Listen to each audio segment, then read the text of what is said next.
Hi everyone, my name's Jon Jones. I'm a senior instructor here at Glenmore Lodge, and I'm going to talk through all the kit I'm going to carry in my rucksack for a day walk in the UK mountains. And especially at the moment, you know, it's quite a cold summer that we're experiencing on the hills.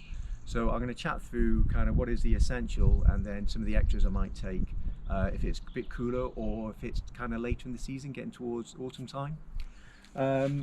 To start, just obviously a sturdy boot to head out on the hill, something with a good grip, but is comfortable and hopefully waterproof enough. I'll pop that there.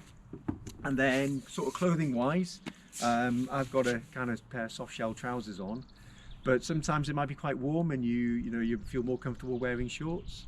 I suppose all I would do is just encourage you that you did have a pair of trousers in your rucksack, so if it does get cool, you can layer on top of your shorts.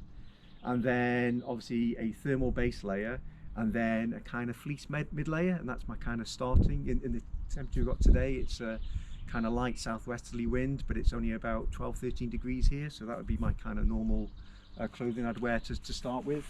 And then if I work my way through my rucksack, if I start with the top lid of my bag, then I've got a midge net in here in case the wind does drop down at any point, and that's always handy. I've got sun protection, which is pretty essential. I also have my map for the day and a spare map. But what I'd encourage you is whoever you're going walking with, it's good if everybody's got a map. So if you do lose a map, then you're not going to be short on maps to navigate off the hill. And also my compass. And again, if you're walking with someone else, I'd encourage them to have a compass. Or if you're walking on your own, you might want to consider having a spare compass.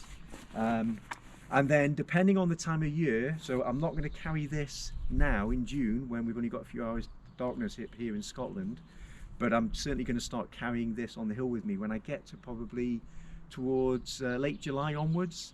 That's when I'll take my head torch as the days tend to shorten. In my main compartment, then I've got my food and drink for the day, so I'll pop that there. And food wise, just make sure you've got food that not only have you got enough food for the day, but also if your day's a bit longer than you expect, you've got a bit of backup food there. And if you don't eat it on the hill, then it means then you can eat it on the way home in the car, which saves you paying out of the garage as well. I've got my sun hat really handy, yeah, for someone like myself. I need that, so that's something worth considering. You know, sun protection is really important. I then also got my mobile phone quite handy. Top tip: just make sure your mobile phone isn't next to your compass, because this is magnetic and it will ruin your compass. So make sure they're in different pockets. And your mobile phone is really handy on the hill.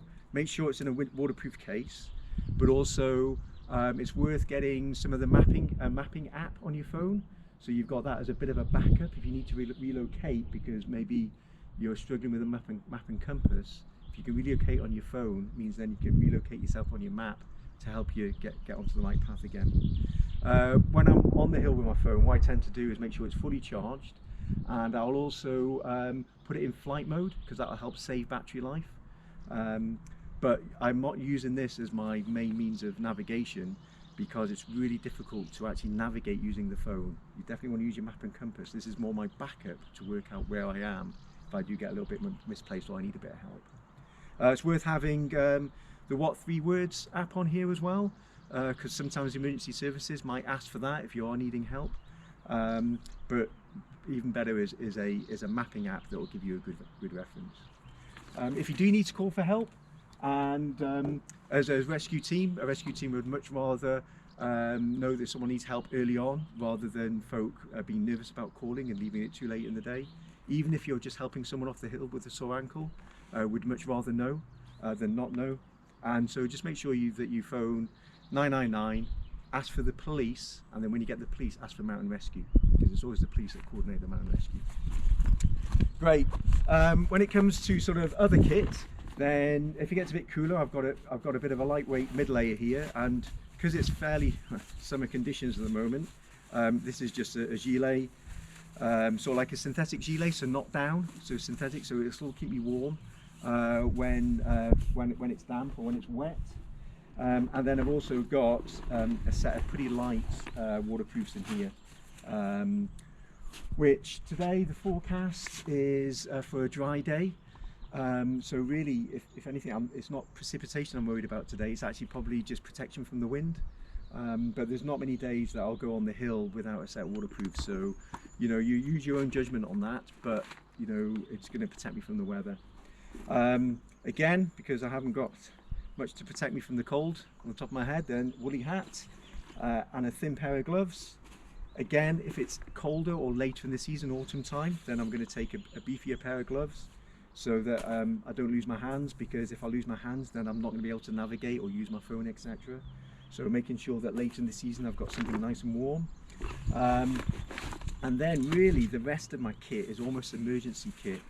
So in here I've got a spare synthetic jacket, so that if I have to stop and it's chilly, so even if I'm just stopping for lunch, then I can put that on.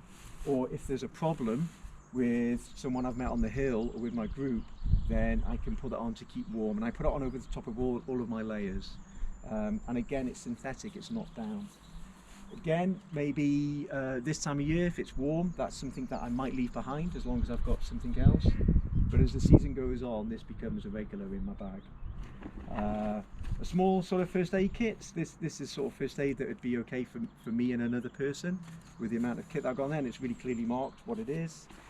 And then I've got a choice then on whether I take a group shelter with me or take a blizzard bag.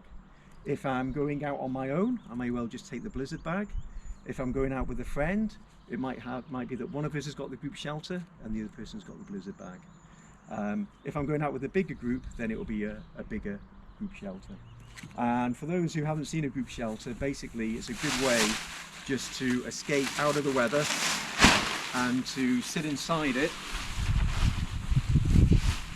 and to sort of hunker down inside, so two folk can sit inside there and have their lunch, but also if you're in trouble, someone's hurt themselves, you can sit down in there and wait for the rescue services. The blizzard bag, I'll not get this out because this opens up into like a big sleeping bag, but these are worth their weight in gold, and I'd seriously recommend something like this for whatever kind of walking you're doing, or even if it's trail running or hill running, because they pack down really small and really light, so would recommend that. And then all of that fitted inside a 30-litre rucksack. So yeah, you know, all of that fits in there. Great.